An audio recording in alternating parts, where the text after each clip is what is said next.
காற்று நன்றாக வருகிறது. இந்த மயில் தோகை என் பெருமாளின் திருமேனியை நிச்சயம் குளிரச் செய்யும். என்னடி ஆண்டாள், தன்னந்தனியாக உனக்குள்ளேயே பேசிக் கொண்டிருக்கிறாயே, என்ன விஷயம்? சற்று கண்ணை மூடிக்கொள். மூடிக்கொண்டேன். இப்பொழுது கண்ணை திற. அற்புதமாக இருக்கிறதே. ஏதடி இது? அம்மா, இதை நானே பிரத்யேகமாக என் ஆதிகேசவனுக்காக செய்தது. ஆளவட்டம் கொண்டான் இனி ஆதிகேசவன், அப்படித்தானே? அப்பா, இந்தாருங்கள் அப்பா, இதை கையில் வாங்கி பாருங்கள். பிரமாதம். லோச்சனி, பார்த்தாயா என் பெண்ணின் கைத்திறமையை? அது என்ன, என் பெண் நம் பெண் என்று சொன்னால் ஆகாதா? சாதனையாக ஏதாவது செய்துவிட்டால் அவள் உங்கள் பெண், அதுவே பாதகமாகிவிட்டால் என் பெண் ஆகிவிடுவாள், அப்படிதானே? சரி சரி, ஒரு பேச்சுக்காக சொன்னேன், அவ்வளவுதான். அம்மா ஆண்டாள், இப்படி ஒரு விசிறி செய்ய வேண்டும் என்ற எண்ணம் உனக்கு எப்படி தோன்றியது? திருக்கச்சி நம்பி சுவாமிகளால் தான். என்ன, நீ அவரை பார்த்திருக்கிறாயா? இல்லை அப்பா, கேள்விப்பட்டிருக்கிறேன். திருக்கச்சி நம்பி சுவாமிகளின் ஆலவட்ட கைங்கரியம் பற்றி நம்மூர் கோவில் பட்டாச்சாரியார் சொல்லி கேள்விப்பட்டிருக்கிறேன். அவர் நம்மூருக்கும் வந்திருக்கிறாரம்மா. நம் கூரேசருக்கு மிகவும் நெருக்கமானவர், குடும்ப நண்பரும் கூட. அவர் தன் வாழ்வையே அந்த வரதனுக்கு அர்ப்பணித்திருக்கிறார். நீ இந்த விசிறியை நம்மூர் ஆதிகேசவ பெருமாளுக்கு அர்ப்பணிக்கப் போகிறாயா? ஆமாம் அப்பா, பட்டர் என்று சொல்லிக் கொண்டிருந்தார். நம் கூரம் திருத்தலத்து எம்பெருமானுக்கு வேலைப்பாடுடைய ஆலவட்டம் ஒன்று இருந்தால் நன்றாக இருக்கும் என்று. சரி என்று அன்றே தீர்மானம் செய்து கொண்டேன். இப்பொழுது செய்தே முடித்து விட்டேன். அம்மா ஆண்டாள், பெரியாழ்வார் பெற்றெடுத்த கோதை எனும் ஆண்டாள் பூமாலை கொடுத்து ஸ்ரீவில்லிபுத்தூரின் எம்பெருமான் ரங்கமன்னாரை பரவசப்படுத்தினாள். இவ்வூரின் ஆண்டாளாகிய நீ நம் கூரத்தின் காவலனாகிய ஆதிகேசவ பெருமானை குளிர்விக்க பார்க்கிறாய், அப்படித்தானே? சரிதான் அப்பா. நடப்பது உஷ்ணதாக்கம் அதிகமான சித்திரை மாதமாயிற்றே, அதற்காகத்தான் இவ்விசிறியை தயாரித்திருக்கிறேன். சுதர்சனம்,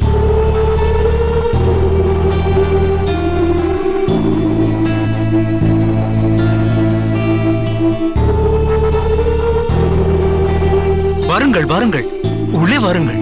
வரவேற்பிற்கு ஒன்றும் குறைச்சல் இல்லை. ஆனால் வாங்கிய கடனை கேட்கும் போதெல்லாம் பேச்சே இல்லை. கொஞ்சம் பொறுத்துக் கொள்ள வேண்டும், கூடிய சீக்கிரம் கொடுத்து விடுகிறேன். நீர் சொல்வதை தண்ணீரில் தான் எழுதி வைக்க வேண்டும். ஒரு வருட காலமாக இதே பல்லவியை தானையா பாடிக்கொண்டிருக்கிறேன். என்னவோப்பா, என் நேரம் இன்னும் தொகை சேரவில்லை. நிச்சயம் அதற்குண்டான முயற்சியில் தான் இருக்கிறேன். அப்படி ஒன்றும் தெரியவில்லையே. 8 வராக காசுகளை ஒரு வருடத்திற்கு முன்பாக என்னிடம் வாங்கிக் கொண்டு இதோ அதோ என்று இழுத்தடித்து இப்போது 8 வராகன்கள் வட்டிக்கு குட்டி போட்டு 18 வராகன்கள் ஆனதுதான் மிச்சம். என்னது, 18 வராகனா? அப்படி ஆகிவிடும் என்று சொல்ல வந்தேன். எப்போது உமக்கு தொகை வருவது, எனக்கு அதை எப்போது திருப்பிக் கொடுப்பது? ஆமாம்,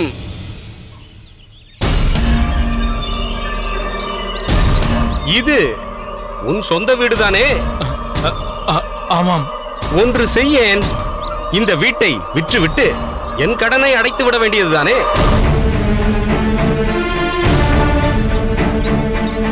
அப்பா, ஒரு வாய் வார்த்தைக்கு கூட அப்படி சொல்லாதே. அடியேனிடம் இருப்பது இந்த ஒரே மஞ்சக்காணி சொத்துதான்.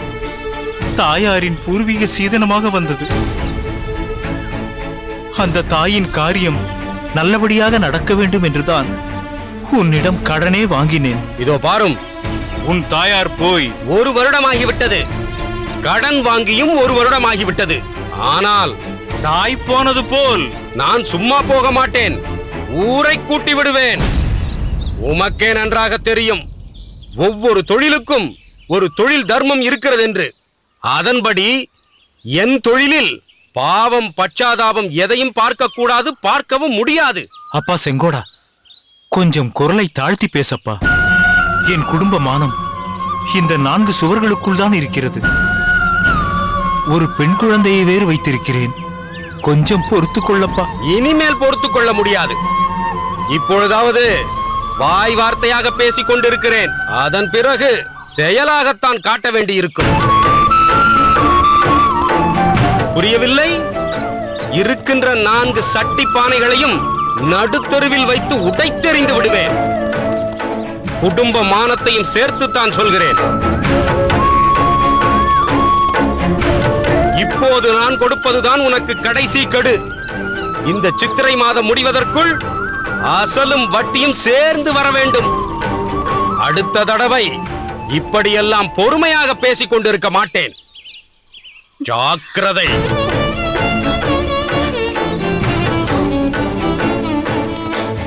அப்பா ஆதிகேசவா, அன்று கடன் வாங்கி இன்று ஆபத்தையும் உடன் வாங்கிக் கொண்டேனே.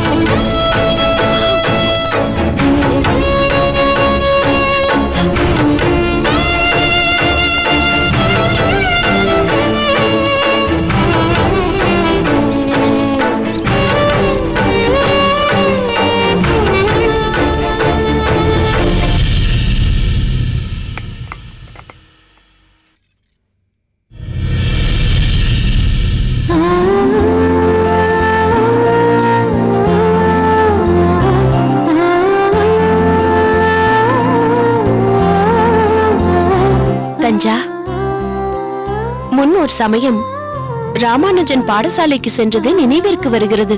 அப்பொழுது நான் பார்த்து பார்த்து எல்லாவற்றையும் எடுத்து வைத்தேன். இன்று நீ வைக்கிறாய். இந்த பருப்பு பொடியும் இத்துடன் வை.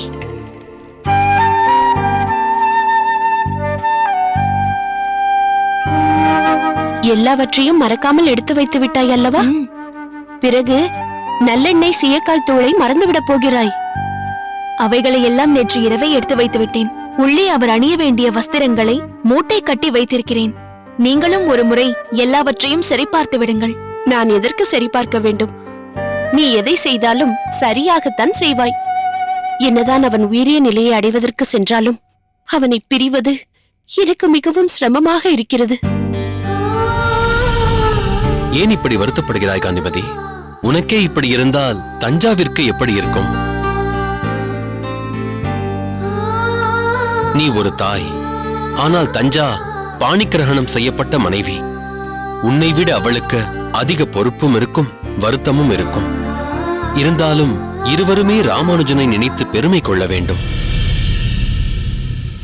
தஞ்சா, புறப்படுவதற்கான ஏற்பாடுகள் எல்லாம் செய்தாகிவிட்டதா? புறப்பட வேண்டியதுதான். சிறிது நேரத்தில் நல்ல நேரம் முடிந்துவிடும். அதற்குள் கிளம்பலாம். ராமானுஜா, திருப்புட்குழிக்கு சென்றதும் அங்கேயே நிலைத்து இருந்து விடாதே. வாரத்தில் 2 நாட்கள் இங்கு வருவாய் என்பதால்தான் நீ அங்கு செல்ல நான் சம்மதம் தெரிவித்துள்ளேன். இருந்தாலும் அந்த பாடசாலையில் நீ எப்படி இருக்கப் போகிறாயோ என்ற கவலையும் எனக்குள் இருக்கிறது. இவன் திருப்புட்குழிக்கு சென்றாலும் தங்கப்போவது காஞ்சிபுரத்தில் திருக்கட்சி சுவாமிகளுடன் தான். அவருடைய மடத்தில்தான் இருக்கப் போகிறான். ஏனென்றால் காஞ்சிபுரத்திற்கு மிக அருகாமையில்தான் திருப்புட்குழி உள்ளது. நம் எல்லோரையும் விட ராமானுஜனின் மீதும் அவன் வளர்ச்சியின் மீதும் பெரிதும் அக்கறை கொண்டுள்ள திருக்கச்சி நம்பி சுவாமிகளின் மடத்தில்தான் இவன் வாசம். காலையில் திருப்புட்குழிக்கு சென்று மாலை காஞ்சியம்பதி திரும்பி விடுவான். ஆதலால் நீ கவலைப்படும்படி எந்த குறையும் இவனுக்கு இருக்காது. திருக்கச்சி நம்பிகள் இவனை நன்றாக பார்த்துக் கொள்வார். மேலும் காஞ்சியம்பதியில் தனிமையில் இருப்பதால் ராமானுஜனால் பாடங்களில் தீவிர கவனமும் செலுத்த இயலும். உண்மைதான். நம்பிகளின் சங்கத்தை அடியேன் என்றுமே எதிர்நோக்கி இருப்பவன்தான். ஆனால் சுவாமிகளோ அனுதினமும் பூவிருந்தவல்லியிலிருந்து காஞ்சிக்கு சென்று கொண்டிருப்பதால் இத்தனை நாட்களாக அவருடைய சங்கம் அடியேனுக்கு அதிகமாக கிடைக்காமல் இருந்தது. இனிமேல் அடியேன் காஞ்சியிலேயே இருக்கப் போவதால் இருவிதமான பயனை அடியேன் அடைய இருக்கிறேன். யாதவ பிரகாச சுவாமிகளின் பாடசாலையில் வேதாந்த சாஸ்திரங்களை பயிலும் வாய்ப்பு கிடைக்கிறது. அதே சமயம் தமிழ் பாசுரத்தின் விரிவான பாஷ்யங்களை திருக்கச்சி நம்பி சுவாமிகள் மூலமாக கற்கும் வாய்ப்பும் அடியனுக்கு கிடைக்க இருக்கிறது. ஒரு வேண்டுகோள். நீங்கள் கூறியது அனைத்தையும் கேட்க நன்றாகத்தான் இருக்கிறது. அதே சமயம் வாரத்தில் 2 நாட்கள் பாடசாலை இல்லாததால் இங்கும் வந்து செல்ல வேண்டும். அதை மறந்து விடாதீர்கள். பாடசாலை இல்லை என்றால் ஒன்றுமே செய்யாமல் இருப்பது என்று பொருள் கொள்ளக்கூடாது. அன்றும் வேறு பல பணிகள் இருக்கத்தான் செய்யும். முடிந்தவரை இங்கு வர முயற்சிக்கின்றேன். முயற்சி செய்கிறாயா? நீ என்ன சொல்கிறாய் ராமானுஜா? வாரத்திற்கு 2 முறை நீ கட்டாயமாக இங்கு வருவாய் என்ற உத்தரவாதத்தில்தான் நீ திருப்புட்குழிக்கு செல்லவே நான் சம்மதித்தேன். அதை விட்டுவிட்டு நீ அங்கு சென்று மற்ற பணிகளை செய்வதில் எனக்கு உடன்பாடில்லை. அம்மா, இதற்கு முன்பும் எத்தனையோ முறை மயூரவண்ணன் சுவாமிகளோடு வெளியூர் சென்று பல நாட்கள் ஏனைய பாடசாலைகள் தங்கிவிட்டு வந்திருக்கிறேனே. இப்பொழுது மட்டும் என்ன புதிதாக பதற்றம்? முன்பு நீ இருந்த நிலை வேறு, இப்பொழுது இருக்கும் சூழல் வேறு. அன்று நீ ஒரு பிரம்மச்சாரி, ஆனால் இன்றோ ஒரு கிரகஸ்தன். தஞ்சா உன் மனைவி. மாணவன் என்ற முறையில் உனக்கு சில பொறுப்பும் கடமையும் இருப்பது போல் ஒரு கணவன் என்ற முறையில் மாணவனுக்கும் மேலான சில பொறுப்பும் கடமையும் உனக்கு இருக்கிறது. அதை மறந்து விடாதே.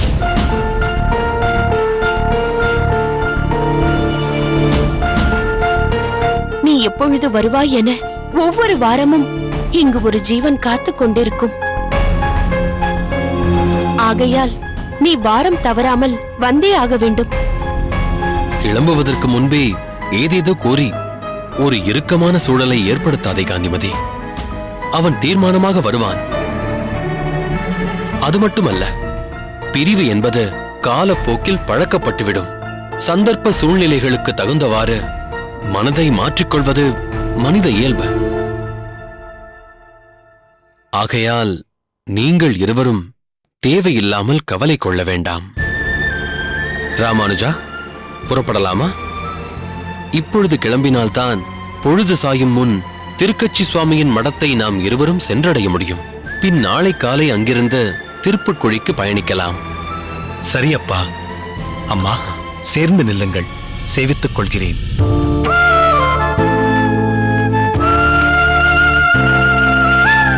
வித்யையில் மேம்பட்டு விளங்குவாயாக. எழுந்திரு ராமானுஜா.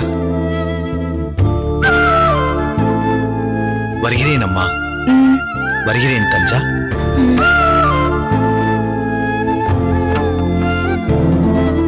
சென்று வருகிறோம் காந்திமதி.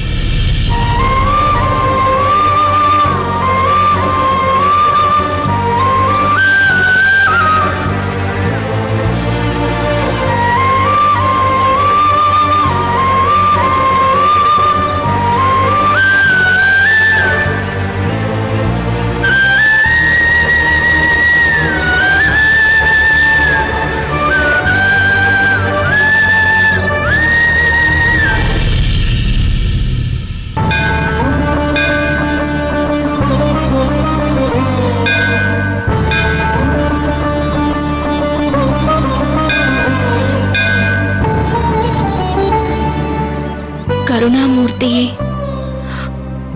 கருணை கடலே, எம்பெருமானே,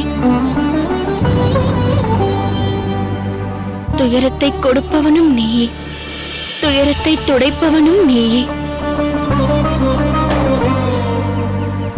செல்வத்தை கொடுப்பவனும் நீயே, வறுமையில் வாட்டுபவனும் நீயே.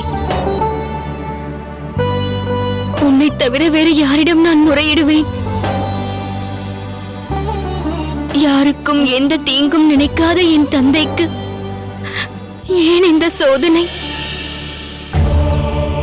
வசதியற்றவர்கள்தான் நாங்கள், ஆனால் நேர்மை, நாணயம், நியாயம் தவறாதவர்கள். பின் ஏன் எங்களுக்கு இந்த நிலையை ஏற்படுத்துகிறாய்? நீ அறியாதது ஏதுமில்லை. பகவான் பக்தர்களைத்தான் அதிகம் சோதிப்பான் என்று நான் கேள்விப்பட்டிருக்கிறேன். அனுதினமும் உன்னையே பூஜித்துக் கொண்டிருக்கிறேன். உன் சன்னதியிலேயே அடைக்கலம் இருக்கிறேன்.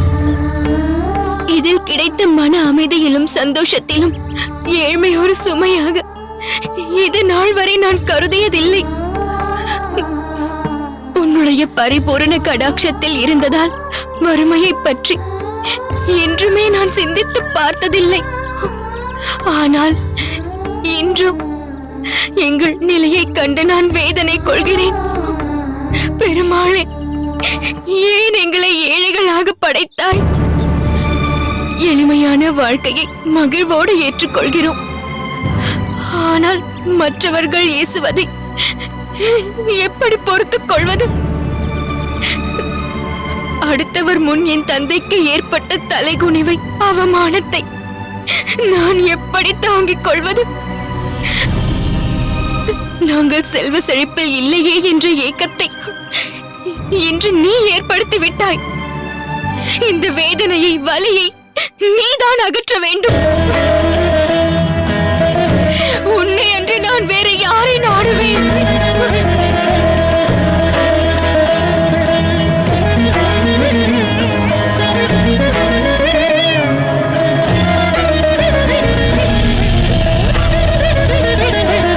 உன் முக்கியத்துவத்தை புரிந்து கொள்ளும் நிலையில் யாதவ பிரகாசர் இருக்கிறாரா என்று தெரியவில்லை. ஏன் சுவாமி அப்படி சொல்கிறீர்கள்? ஆமாம் ராமானுஜா. கதிரவனின் கோடைமழை, கண்ணன், ஸ்ரீ பிரியங்கா, மு களஞ்சியம், இமான் அண்ணாச்சி மற்றும் சங்கரன் கோவில் நாடகக்கலை கலைஞர்கள் பலரும் இந்த படத்துல நடிச்சிருக்காங்க.